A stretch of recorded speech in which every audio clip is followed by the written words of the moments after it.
Alright, welcome to our video on the freehand drawing tools. And we are over here in our toolbar.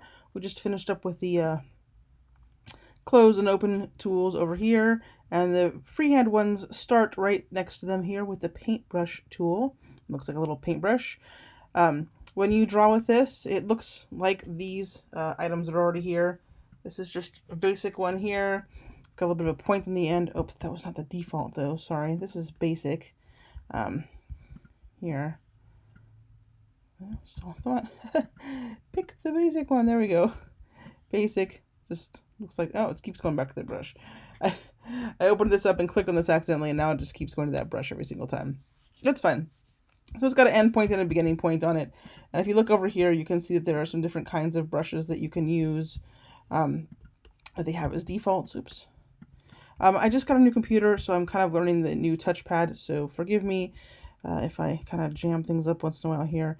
This one, if I zoom in on it, you'll be able to see that it's a little bit more painterly. It's got kind of some effects on it. All right. And the paintbrush has several different kinds of brushes that you can use. Again, if I click on the paintbrush tool over here, this brush does come up. And it's pretty tiny on this screen, but it has some brushes in here that you can look at.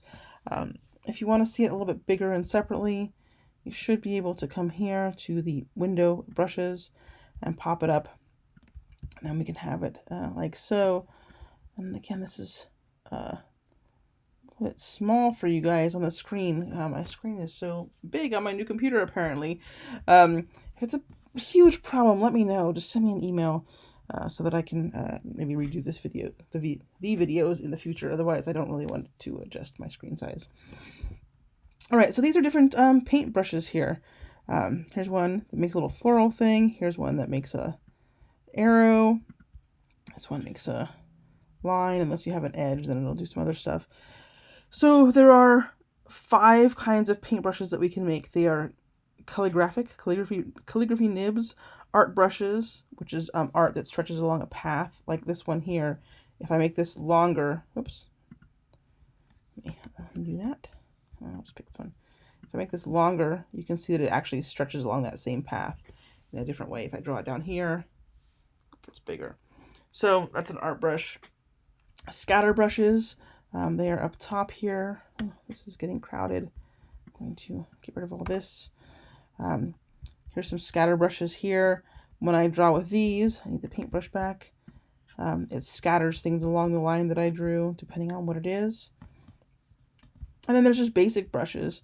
This one kind of makes a flat edge on one side, so I can actually give it some depth to my writing. There's bigger ones that make thicker lines, etc. And there are more than just these as well. You can see this is all being done with a 1-point stroke. We're not affecting the stroke at all. We're putting these pictures on top of it. And down here, I don't know if you can tell what this is, but it looks like little books.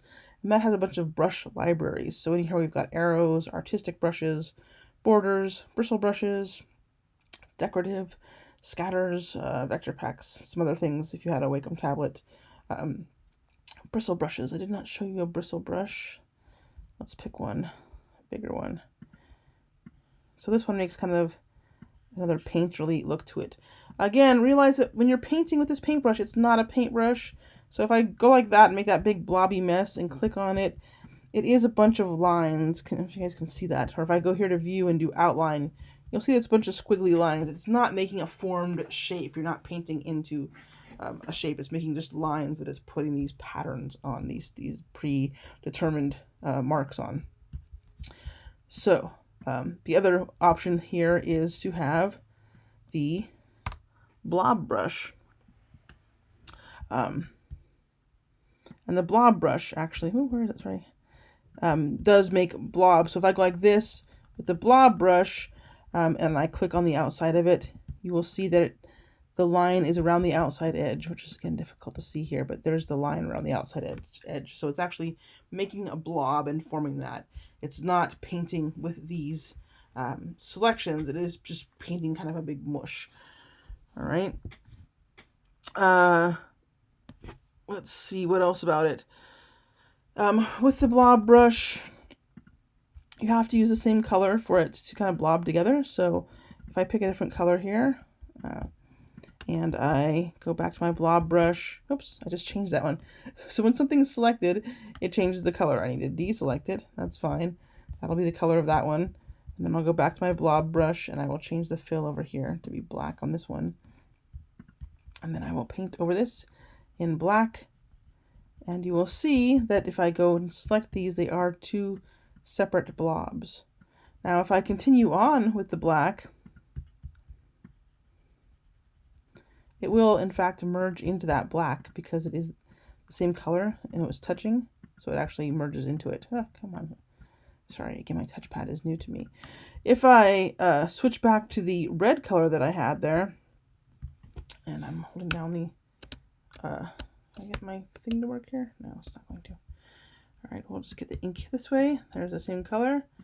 And if I come here and paint the red over this black like this and cover it up, it's not going to merge with the red below it because it's on top of the black. It is a third layer on top of it. However, if I had drawn over here instead and not touched the black on this side, like that, that will actually merge into my red chunk. All right? So, like colors merge together. What else about the brushes? Oh, I guess I should say that again, the brushes themselves that I was showing you over here are not brushes per se. So I could, be on my basic closed shape, and I draw one here, and I'm going to put the stroke in a different color so we can see it, and I'm going to make a large 11-point stroke there so you guys can see that, and then I can say, hey, you know what? I want to put this dotted red line around it. I have to select it first. Now it's got the dotted red line around it. Of course, you can't tell that because the arrow doesn't go on a closed shape, but then I'll say, oh, okay, well, let's pick this one instead. There's my swoosh thing. Again, it goes based off of the distance, and because I took the stroke way up to 11, it made it be this gigantic one, it looks like. No, it took the stroke down to 1 when it did it. It's probably because, let's see if I can do this. In here, they have scale proportionally checked. You don't need to worry about this right now. We will get to this much later in the semester, but if you did want to stretch one to fit the stroke length instead, you could say okay, and then I would say apply to strokes, and it should fit. There we go. So now it's much thinner and stretched along that line. I could put a scatter brush on there and would scatter things around the edge. So they're brushes, but they're more like applications on top of these lines. Again, Illustrator is all just mathematical lines from point A to point B to point C, and we're placing things on top of them. So it's not quite like you would think of as a brush, like if you were in Photoshop. It's not the same kind of thing. So that's one of the harder points to kind of grasp if you're a heavy Photoshop user, is that you need to kind of forget what you knew about the brush tool if you're looking at this one here. All right. The next freeform tool we have is the pencil, and it's actually under the shaper tool, which we will get to in a moment. And the pencil just draws 1-point lines. That's what it does. Nothing super fancy about it. It can make a closed shape. Let's get rid of all this. Maybe I'll zoom in here a little bit. I'm using Command or Control Plus, and I'm going to try to draw. And as you can see, as I get back, it's got an asterisk next to the pencil. As I get back to the end, the asterisk should change to a circle, and that means it's going to close, and so then my pencil shape is closed. You can double click on this tool, as you can on the brush tool as well, but we'll do the pencil one first here. And you can have your fidelity be more accurate or more smooth. So if I put it way over to accurate, then when I go like this, it's going to try to do its best and have all these little anchor points to make it be the way that I said that I wanted it to be. Whereas if I put it way over to smooth, and I do these jaggy things and twist around, it's going to try to smooth it out as best it can. So you can see it makes these weird sharp points here and stuff. So depending on what you're trying to use it for, you can change it back and forth. I tended to just leave it in the middle. I don't use the pencil tool a lot, but it is there for quick drawing. And then, like I said, back on the paintbrush tool, if I double click on that, you have the same options for accurate versus smooth. You also have an option here for keep selected. So when you're painting with the paintbrush tool, erase these things. So let's say I draw with this, right? Oops, let's not draw with that one. Let's pick a normal one. I draw with this with the paintbrush tool, and you'll see that it did not stay selected. This is kind of a choice as for how you yourself draw in Illustrator. So it's something that you'll find out for yourself. So just kind of keep it in the back of your head that you might want to go in there and play with the settings. I like to have mine not stay selected because at this point I might want to make another stroke, right? So let's say I want to make an orange one now, and I can come over here and now I can draw an orange stroke. If I had keep selected checked, I'm going to draw a third orange stroke here, and it's still selected, which is great if I want to add on to it. Okay, so I can come here now and you'll see that the asterisk disappears, and I can actually add on to my brush stroke. So you don't have to have a very steady hand. You can use small strokes with a mouse or something and kind of add on to it. So that's great. The problem comes in when you're like, okay, now I want to draw my fourth stroke, and this time the stroke is going to be blue. And so I go over here and I pick a blue stroke, and it changes my third stroke to blue because it's still selected. So if you like to add on to the stroke, then you might want to have keep selected on. If you want to change colors all the time, then you might want to have keep selected turned off, because otherwise you have to go and deselect. You can use the V key, right? Or you can come over here, click somewhere to deselect it.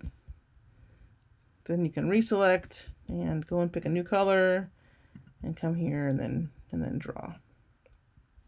All right. So I hope that made sense to you. I'm going to uncheck keep selected.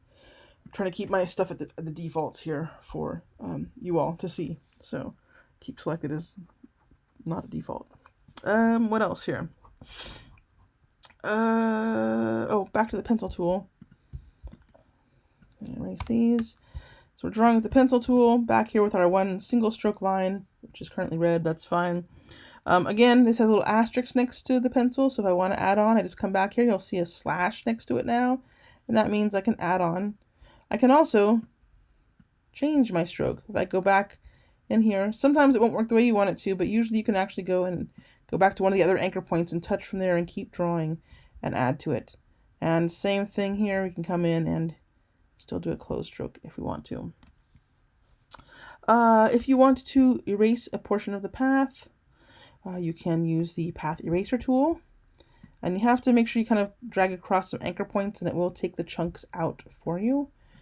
All right. A little bit difficult to use, but you can if you want to, if you had a closed shape and you wanted to open it or just add something else in there, change the shape. I mean, I could go now and, draw my shape, add some other pieces to it, that kind of thing. There's also a smooth tool. So if I find that I'm not drawing smoothly enough because I didn't smooth out my pencil, I can come in here and again run over the anchor points and try to smooth this out a little bit, see what happens with it. All right. Again, this is just kind of, oh, sorry about that alarm. This is just an option for using this tool, smoothing it out. I tend to draw more with a pen tool, which we will not get to until later in the semester, but that has a totally different way of smoothing out your points. But just beware, again, lots of options, lots of different ways to do things in Illustrator. Another thing that you have here is the join tool. So I need to actually draw something that is not joined.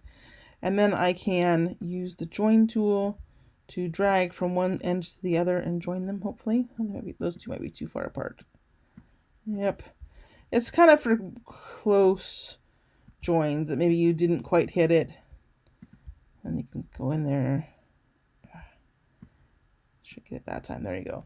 But you can't always guarantee how it's going to join. So you can see it made a little sharp point there, which is not totally exciting for me. By the time I drew that with this, I could have gone and drawn it in with the pencil instead. So, which would have given you more of a smooth look. So again, depends on what you like to use, but the join tool is there. Probably more useful when you've actually erased things and want to join them together somehow. So let's say I erased this and I made this and I took the Come on. This is not working. There we go. Path eraser tool, and I took a chunk out there. See how this chunk's not erasing because it's not selected, so I have to hit the V key. So I'm on this. I have to go back to my path eraser tool and cut out a little chunk here. And then perhaps I could use the join tool to join these, but they're not both selected. I think I have to select them both. And join tools, try this again. There we go. And there we go. So made some nice angles there. That one actually worked out well. I'll make a little Tetris shape here. All right. So play around with these things for yourself, so you can just figure out what's going on. That is the point of this class, to play around with all this stuff and kind of see what's what here, figure out which tools you like the best, etc. So semi-recently, within the last couple years, they added a tool called the Shaper tool. And the Shaper tool draws shapes for you. I'm going to zoom back out a bit here. So if I want to draw a circle, I can take this Shaper tool and go like that, and it'll make a perfect circle for me. So this is for drawing perfect shapes. And you can notice that even though I have no fill and a red stroke, it made this with a black stroke and a gray fill. That's what the Shaper tool does. I can draw a box here. Again, I don't have to be perfect, and it will give me a perfect square. I can draw a triangle shape. And that's basically what it does. If you work at it, you can get it to do longer triangles, squares, ovals, rectangles, that kind of thing. Will it do a longer triangle? Nope. It pretty much just likes to do the triangle the way the triangle is. Another cool thing, though, about the Shaper tool is you can merge shapes together. You can see when I cross over here, little dots appear for the shape underneath. If I scribble just within that hollowed out place between the two of them, it will make a hole. If I scribble across both of the lines, it will join them together. And you can see that it's still there. I've made a Shaper shape. So it's still there. It's still editable. And they are just these shapes. Like this, you can see that it says expand down here. I've made a Shaper group up here. It's because Shaper group. These over here say polygon, ellipse. Once they're a group, it says Shaper group. If I expand it, it will become permanent, or I can leave it the way that it is. If I leave it, I can grab individual ones, like this triangle, and I can actually move them and change the look of the piece. Can I get this one or not? Let's see, there we go. Yeah. So, oops, I actually touched an anchor point there apparently, so we're actually morphing the circle. I meant to kind of grab the circle and pull it in like that. But you can see that I can kind of manipulate the shapes as we go. So it's an ability to play around with stuff. You might find this easier to use. I'm not sure. Again, play around with it. It does take colors onto it after the fact. I don't think that it did in the beginning, but now it does. You don't have to expand it. I think you used to have to expand it to get the colors to work on the shapes. But you can see it's still here and it's still movable. So that's basically the Shaper tool. There's also an Adobe tutorial for that, which you will find on our page, our reading and videos page. All right. What, can it do anything else? I'm looking here. I don't see any other shapes it can make. If you ever do make any other shapes, let me know. I think it probably doesn't. I might recognize like a. Yeah. So you can get a hexagon in there if you can draw it well enough. But again, it's just for really simple, basic shapes that are perfectly sized. All right. And that is all for our section on our freehand drawing tools. I'm going to stop this video, and we have one more section in this chapter, and I will see you in the next video for that.